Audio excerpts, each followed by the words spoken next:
सत्य वचन की राह पर चलें हम सदा, यीशु का साथ हो रहे हमारी हर दुआ।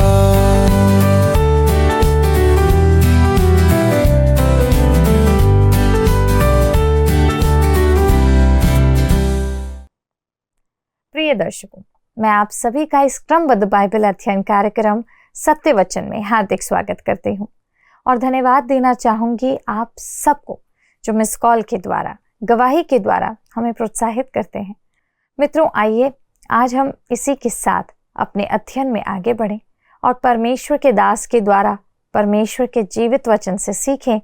प्रिय मित्रों, आप सभी पर हमारे परमेश्वर पिता का अनुग्रह और दया बहुत आयत से बनी रहे। एक बार पुनः आप सभी का सत्यवचन बाइबल अध्ययन में स्वागत है तथा प्रेम भरा नमस्कार। दोस्तों, आज हम 15वें अध्याय से अपना मनन आरंभ करेंगे, जिसका विषय है महाक्लेश के अंतिम न्याय की तैयारी। तो आइए दोस्तों, हम इस अध्ययन को आरंभ करते हैं। इस अध्याय में हमें एक और स्वर्गिक चिन्ह प्रकट किया गया है। 7 स्वर्गदूत 7 विपत्तियों के साथ यहाँ पर खड़े हैं। अध्याय 15 और 16 एक दूसरे से जुड़े हुए हैं, क्योंकि उनके पास हम परमेश्वर के प्रकोप के 7 कटोरे यहाँ पर देख सकते हैं। मेरे विचार में दोस्तों, आप सोच रहे होंगे कि सबसे बुरा समय निकल चुका है, परंतु ऐसा नहीं है दोस्तों। अब 7 कटोरे जो आ रहे हैं, यह उससे भी भयानक समय है जो अब तक हमने देखा है। हमने 7 मुहरें, 7 तुरहियां और 7 नायक देखे हैं। अब ये आने वाले प्रकोप के 7 कटोरे सबसे कष्टकारी अंत समय के हैं। अध्याय 15 प्रकाशित वाक्य का सबसे छोटा अध्याय है, परंतु वह महाक्लेश में पृथ्वी पर आने वाले दंड की अंतिम श्रृंखला का प्रस्तावना है। बताता है कि अंतिम समय में क्या होने वाला है। ये दंड अब तक के दंड में सबसे कठोर और विनाशकारी दंड है। महाक्लेश का उद्देश्य है दंड देना, ना कि कलीसिया को शुद्ध करना। इस बात को आप ध्यान में रखे रहिए। यह शैतान को दिया गया अंतिम अवसर होगा जब वो शैतान इस पृथ्वी पर अपने आप को प्रकट करेगा। परमेश्वर इस क्लेश से पहले, इस महाक्लेश से पूर्व कलीसिया को उठा लेगा, क्योंकि अनुग्रह अनंत है और अति महान है। यदि आप उसके अनुग्रह को ग्रहण करेंगे दोस्तों, तो महाक्लेश से बच जाएंगे। मेरा विश्वास करिए कि प्रकोप के कटोरे कलीसिया की धन्य आशा नहीं है, जिसकी विश्वासियों को आशा है, जैसा तीतुस 2 और 13 में कहा गया है। और उस धन्य आशा की, अर्थात अपने महान परमेश्वर और उद्धारकर्ता यीशु मसीह की महिमा के प्रकट होने की बाट जोहते रहें। यदि हम उसके साथ प्रेम में उन्नति करें, तो हमारे लिए महाक्लेश का दंड भयानक नहीं होगा। आपको शुतुरमुर्ग के समान रेत में अपना मुंह छिपाकर प्रकाशित वाक्य की पुस्तक को पढ़ना नहीं है दोस्तों। यदि आप प्रभु यीशु मसीह में विश्वास करते हैं, तो आप महाक्लेश में नहीं होंगे, परंतु आपको यह जानना आवश्यक है कि उद्धार से रहित मनुष्यों के साथ क्या होने वाला है। इस प्रकार आप इन कठिन दिनों में भी प्रभु यीशु मसीह के उत्साही गवाह बन पाएंगे। Doctor D.L. मूडी के लिए किसी ने एक बार कहा था कि उन्होंने अपने जीवन में इतने मनुष्यों के चेहरे देखे हैं, अर्थात इतने मनुष्यों से वो मिले हैं, उनसे बातें करे हैं, जितने किसी ने कभी नहीं किया होगा। और इस कारण उन्होंने उनके द्वारा से नरक जाने वालों की संख्या में करीब 20 लाख लोगों की कमी आ गई। कहने का मतलब ये है कि 20 लाख लोग प्रभु को जानकर नरक जाने से बच गए केवल उनके कारण। हम पृथ्वी पर जनसंख्या विस्फोट को रोकने के विषय में बहुत चर्चा करते और सुनते हैं, परंतु नरक में जनसंख्या विस्फोट तो वर्षों से चला आ रहा है। लोग भीड़ की भीड़ उस नरक में जा रहे हैं। मैं वहाँ की जनसंख्या वृद्धि में कटौती करने में सहायता करना चाहता हूँ। आपका भी यही उद्देश्य होना चाहिए दोस्तों। इससे पूर्व कि स्वर्गदूत प्रकोप के अपने कटोरे उंडेलना आरंभ करें, दोस्तों आपके मन में एक प्रश्न उभर रहा होगा, क्या कुछ विश्वासी क्रिस्त विरोधी के विरुद्ध खड़े हो पाएंगे? यदि इसका उत्तर आपको नहीं मिलता है, तो आप जान लीजिए कि कुछ भक्त ऐसे होंगे जो इस योग्य बनाए जाएंगे कि उसके विरुद्ध वे खड़े हो सकें। सबसे पहले हम महाक्लेश के अंतिम दंड की तैयारी को देखते हैं। महाक्लेश के पवित्र जन स्वर्ग में परमेश्वर की आराधना करते हुए यहाँ दिखाई देते हैं। प्रथम 4 पदों में हम देखते हैं कि महाक्लेश के संत परमेश्वर की स्तुति करते हुए दिखाई देते हैं, क्योंकि वह पवित्र और न्याय सम्मत परमेश्वर है। यहाँ एक बार मध्यवार्ता का समय आता है।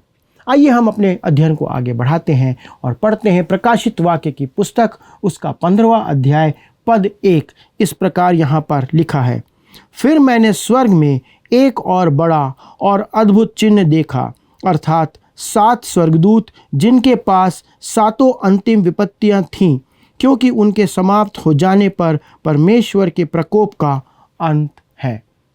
दोस्तों, इन बातों के साथ ही हम महाक्लेश के अंत में आते हैं।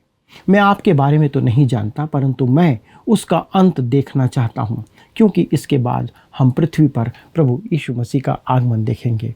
जब वो कहता है फिर मैंने देखा, इससे हमें विश्वास हो जाता है कि यूहन्ना इन दृश्यों को देख रहा है। वह इस पृथ्वी पर मनुष्य के छोटे से दिन के अंतिम दृश्य का चित्रण देख रहा था। और जब कहता है एक और बड़ा और अद्भुत चिन्ह, तो दोस्तों यह वाक्यांश इस अध्याय को प्रकाशित वाक्य 12 अध्याय के पद 1 से जोड़ देता है।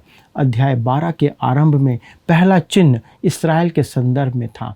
प्रकोप का कटोरा लिए हुए ये 7 स्वर्गदूत प्रभु यीशु मसीह के आगमन तक आने वाले दंड से संबंध रखते हैं, जो कि अध्याय 19 में हमें देखने को मिलता है। आगे जाकर अध्याय 12 से प्रभु यीशु मसीह के आगमन तक परस्पर संबंधित घटनाओं की श्रृंखला यहाँ पर दी गई है, जो प्रकट की गई है। इसका अर्थ यह नहीं है कि इन घटनाओं में समय का कोई क्रम है, परंतु वे तर्क के आधार पर क्रमवार यहाँ दिए गए हैं, जो एक ही घटना को अधिक विस्तार के साथ दोहराता है और प्रकट करता है। मित्रों, यह विधि पवित्र आत्मा की अपनी शैली है, जो सबसे पहले उत्पत्ति 1 और 2 में देखी गई थी। उत्पत्ति 1 में सृष्टि की रचना का वृत्तांत दिया गया है। 7 दिन में परमेश्वर की हस्तकला का वर्णन किया गया है। तब उसके बाद अध्याय 2 में पवित्र आत्मा मनुष्य की रचना के वृत्तांत को दोहराता है, जिसमें वह अतिरिक्त जानकारी देता है। दोस्तों, इसे पुनरावरण या किसी को फिर से मिलाने का नियम कहते हैं, जो हमें संपूर्ण धर्मशास्त्र में दिखाई देता है। अन्य उदाहरण भी हमें दिए गए हैं। निर्गमन में मूसा की व्यवस्था का दिया जाना, और उसके बाद व्यवस्था विवरण की पुस्तक में जंगल के 40 वर्षों के अनुभव के साथ अनेक अनुभव उसमें जोड़े गए हैं। जब हम नए नियम में आते हैं दोस्तों, तब हमें 1-2 नहीं पर 4 सुसमाचार देखने को और पढ़ने को मिलते हैं, क्योंकि प्रभु यीशु मसीह के महिमामय जीवन का वर्णन करने के लिए 4 व्यक्तित्वों की आवश्यकता है, जो कि 2000 वर्ष पूर्व इस संसार में आया था। शैतान को पृथ्वी पर गिरा दिया गया, जिसके कारण वह क्रोधित होकर इस्राएल के बचे हुओं को बदला लेकर और इन 2 पशुओं को अपना साधन बनाकर वह संपूर्ण विश्व पर कब्जा करना और राज्य करना चाहता है। ये उसका उद्देश्य है। इसके बाद परमेश्वर अपने क्रोध का अंतिम प्रदर्शन करके पृथ्वी को दुखित करता है, पृथ्वी की दुखित पाप की त्रासदी का अंत करता है। भजन संहिता 110 के पद 1 में लिखा है, मेरे प्रभु से यहोवा की वाणी यह है, तू मेरे दाहिने हाथ बैठ, जब तक कि मैं तेरे शत्रुओं को तेरे चरणों की चौकी ना कर दूं। दोस्तों, जब कहता है अंत है, तो यह मूल भाषा में भविष्य का भूतकाल है, जिसे कि कोई भावी घटना पूरी हो चुकी है। और जब कहता है परमेश्वर का प्रकोप, यह महाक्लेश का अंतिम दंड है। परमेश्वर विलंब से क्रोध करता है, परंतु अब उसके धीरज का बांध टूट चुका है। क्रोध के दिन के दंड का अंतिम चरण परमेश्वर के द्वारा से आता है, शैतान या उसके पशु के द्वारा से नहीं। यह सीधा परमेश्वर के सिंहासन से आने वाला दंड है। परमेश्वर न्याय करने जा रहा है। तब आइए अब हम आगे बढ़ते हैं और पढ़ते हैं प्रकाशित वाक्य 15 अध्याय उसका पद 2। कहता है, तब मैंने आग मिले हुए कांच का सा एक समुद्र देखा, और जो लोग उस पशु पर और उसकी मूर्ति पर और उसके नाम के अंक पर जयवंत हुए थे, उन्हें उस कांच के समुद्र के निकट परमेश्वर की वीणाओं को लिए हुए खड़े देखा। दोस्तों, कहता है आग मिले हुए कांच का सा एक समुद्र। महाक्लेश में पशु द्वारा दी जाने वाली भयानक पीड़ा का यह प्रतीक है, जो यहाँ दिखाया गया है। यह वह समय है जिसे हम देख चुके हैं कि उस पशु के चिन्ह के बिना ना तो कोई व्यक्ति कुछ खरीद सकेगा और ना कुछ बेच सकेगा। उस युग में दोस्तों, दैनिक भोजन वस्तु खरीदना भी हर मनुष्य के लिए बहुत कठिन हो जाएगा। यही कारण है कि जैतून के पर्वत पर प्रभु यीशु मसीह ने कहा था कि उसके नाम से एक कटोरा ठंडा पानी देने वाले को भी अपना प्रतिफल मिलेगा, वो अपने प्रतिफल से कभी वंचित नहीं होगा। उस समय 1,44,000 में से किसी को पानी पिलाने वाला मृत्यु दंड का भागी होगा, क्योंकि पशु इन्हें अपराधी की संज्ञा दे देगा। यदि कोई भी व्यक्ति इस समय उन 1,44,000 लोगों की सुधि लेगा तो उसे मृत्यु दंड दिया जाएगा। और यही कारण है कि प्रभु यीशु मसीह ने यह कहा था। दोस्तों, वह समय बहुत कठिन समय होगा। मैं फिर से आपसे एक प्रश्न पूछना चाहता हूँ, क्या कोई महाक्लेश से बचेगा? नहीं दोस्तों, कोई नहीं, जब तक कि उन पर मुहर ना लगाई जाए। ये परमेश्वर द्वारा लगाई गई मुहर है जिस कारण वे बचाए जाएंगे। यद्यपि दोस्तों, उस युग में असंख्य लोग शहीद होंगे और मेरे विचार में इन चुने हुए 1,44,000 में से भी अनेक जन प्रभु यीशु मसीह के नाम में अपना जान गंवा देंगे। उनका जीवन हत्या कर दिया जाएगा।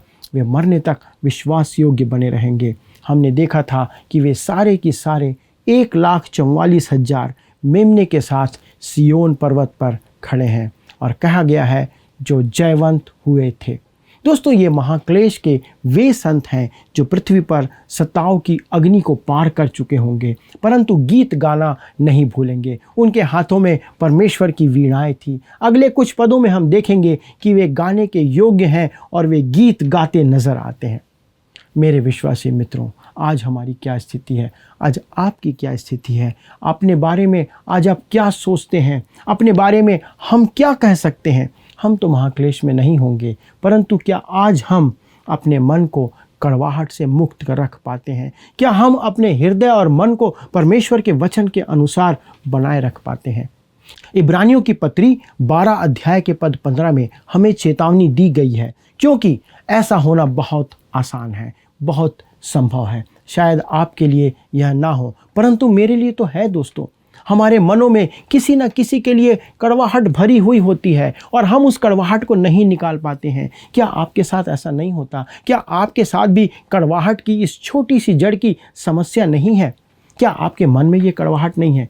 मैं ऐसे विश्वासियों से भेंट करता हूँ जिन्होंने इस कड़वाहट के कारण अपना जीवन नष्ट कर दिया है कि उनका मसीही जीवन और उनकी गवाही जो उनके पास है वो सब नाश हो गई है। एक बड़ा ही अच्छा परिवार था दोस्तों, परंतु किसी पड़ोसी के प्रति उनकी कड़वाहट उनके मन में बस गई थी और वे उससे मुक्ति नहीं पा सके।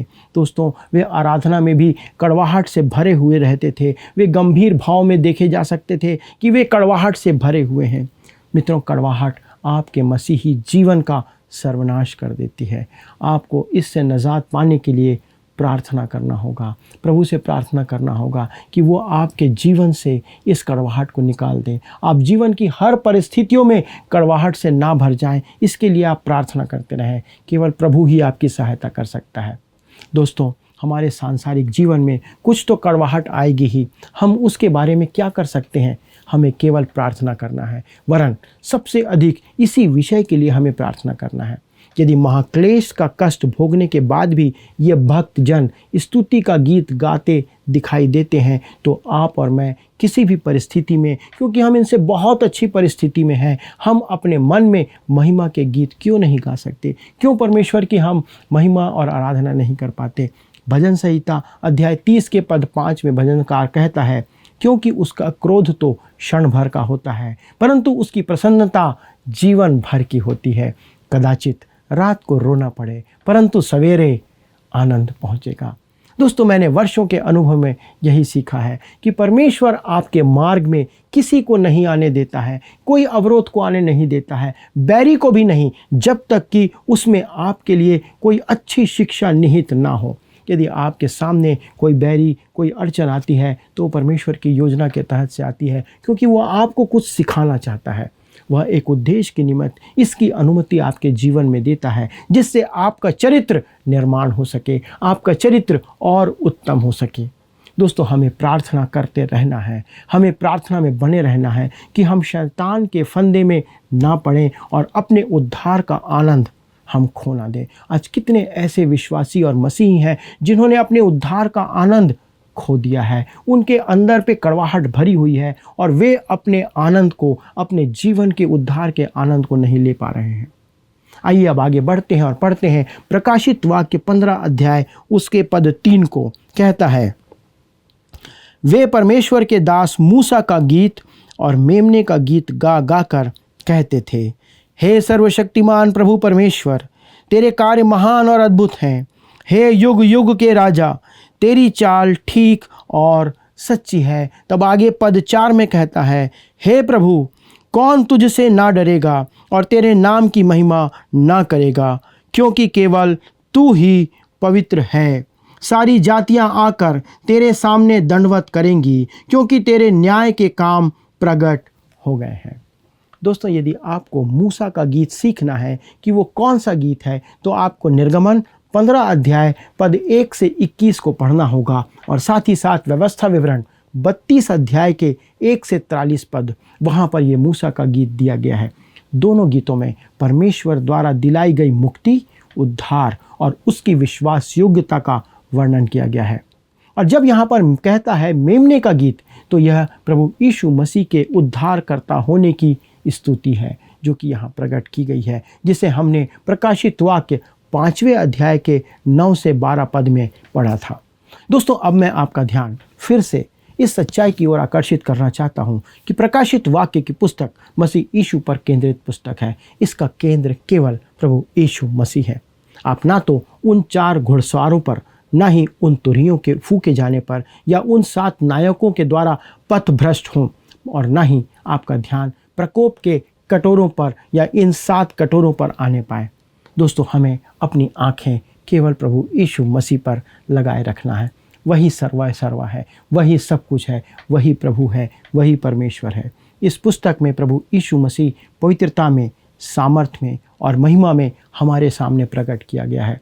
मनुष्य रूप में प्रभु यीशु मसीह अति महान है। वह अपना एक हाथ परमेश्वर के हाथ में रखता है और दूसरा हाथ मनुष्यों के हाथ में रखकर इन दोनों का मेल कराता है। प्रभु यीशु मसीह वो है जो परमेश्वर से हमारा मेल कराता है। उसका एक हाथ परमेश्वर के हाथ में है और उसका दूसरा हाथ हमारे हाथ में है, मनुष्यों के हाथ में, और इस रीति से हम परमेश्वर से मिलाए जाते हैं। वह ऐसा कर सकता है क्योंकि वो परमेश्वर है। जब वो कहता है युग युग के राजा, दोस्तों, इसके 2 अभिप्राय होते हैं।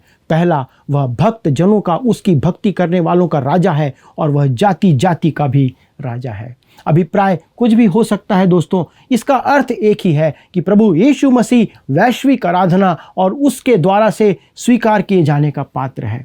ऐसा कोई स्थान नहीं होगा दोस्तों जहां उसकी उपासना नहीं की जाएगी।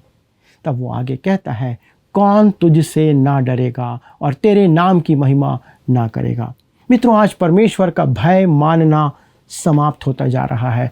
कलीसिया के अंदर समाप्त हो गया है। लोगों के जीवन में परमेश्वर का भय नहीं रहा है। यहाँ तक कि विश्वासी भी परमेश्वर के भय से दूर हो गए हैं।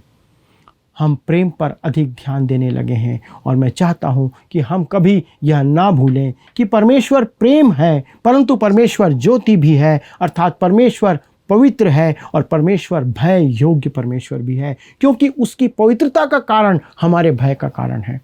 परमेश्वर कलीसियाओं में विचरण करते हुए विश्वासियों के साथ ऐसा व्यवहार कर रहा है जैसा मैंने पहले कभी नहीं देखा। आज कलीसियाओं में एक परिवर्तन आ रहा है दोस्तों। यदि आप परमेश्वर की संतान हैं तो आप अपनी इच्छा पूरी ना करें दोस्तों, आप परमेश्वर की इच्छा पूरी करें। यदि आप सोचते हैं कि आपको कष्ट देना परमेश्वर को बुरा लगता है तो आप गलत हैं दोस्तों। परमेश्वर का भय मानना हमारे लिए आवश्यक है। हमारा परमेश्वर पवित्र है, अति पवित्र परमेश्वर है, और हमें भी उसके समान पवित्र बनना है। तब आगे कहता है, सारी जातियां आकर तेरे सामने दंडवत करेंगे।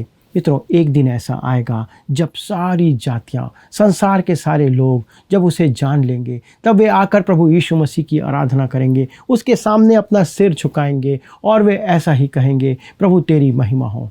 आज लोग परमेश्वर की आराधना को एक छोटी सी प्रार्थना से बदल रहे हैं। छोटी प्रार्थना करके लोग सोचते हैं हमने परमेश्वर की आराधना कर ली। ऐसा नहीं है दोस्तों, वे हमारी आराधना और महिमा का केंद्र होना चाहिए। आज हमारी छोटी प्रार्थना परमेश्वर की आराधना का एक विकृत उदाहरण बन गया है मित्रों। आज हम दोस्तों मसीह के राज्य में नहीं पहुँचे हैं। वह दिन आएगा जब सब जातियाँ, सारी जातियाँ उसके राज्य में जब होंगी, तब वहाँ पर उसकी उपासना की जाएगी। उस दिन परमेश्वर पृथ्वी पर से सब विद्रोहियों को समाप्त कर देगा, उनका दमन करके केवल अपने उपासकों को ही इस संसार में जीवित रखेगा। भजन संहिता अध्याय 2 के पद 8 में लिखा है, मुझसे मांग और मैं जाति जाति के लोगों को तेरी संपत्ति होने के लिए और दूर दूर के देश के लोगों को तेरी निज भूमि होने के लिए दे दूंगा। मित्रों, उस दिन सारी जातियां उसकी अपनी होंगी। यशायाह 11 के 9 में परमेश्वर कहता है, उस समय मेरे सारे पर्वत पर ना तो कोई दुख देगा और ना हानि करेगा, क्योंकि पृथ्वी यहोवा के ज्ञान से ऐसी भर जाएगी जैसा समुद्र जल से भरा रहता है। मित्रों, उस युग में हमारे इस टीवी प्रसारण की आवश्यकता नहीं होगी, क्योंकि सब मनुष्यों में परमेश्वर का ज्ञान भर जाएगा। यिर्मयाह 23 के पद 5 में परमेश्वर कहता है, देख ऐसे दिन आते हैं जब मैं दाऊद के कुल में एक धर्मी अंकुर उगाऊंगा और वह राजा बनकर बुद्धि से राज्य करेगा और अपने देश में न्याय और धर्म से प्रभुता करेगा। मित्रों, आज संसार में अनैतिकता, अभक्ति, अन्याय देखना कैसा घृणित अनुभव है। क्या आप इसको देख करके निराश होते हैं? आप इन घृणित बातों के द्वारा से क्या आप बेचैन हो रहे हैं?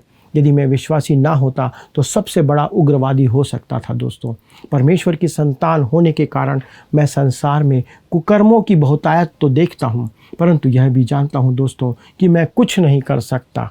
इस बात को मैं रोक नहीं सकता, परंतु एक दिन प्रभु यीशु मसीह अपना राज्य स्थापित करेगा और पृथ्वी पर न्याय एवं दंड लेकर आएगा। परमेश्वर का धन्यवाद हो दोस्तों। हम सभी को जो परमेश्वर की संतान है, अपने देश के लिए प्रार्थना करने की आवश्यकता है, जैसा प्रभु यीशु मसीह ने आज्ञा दी है।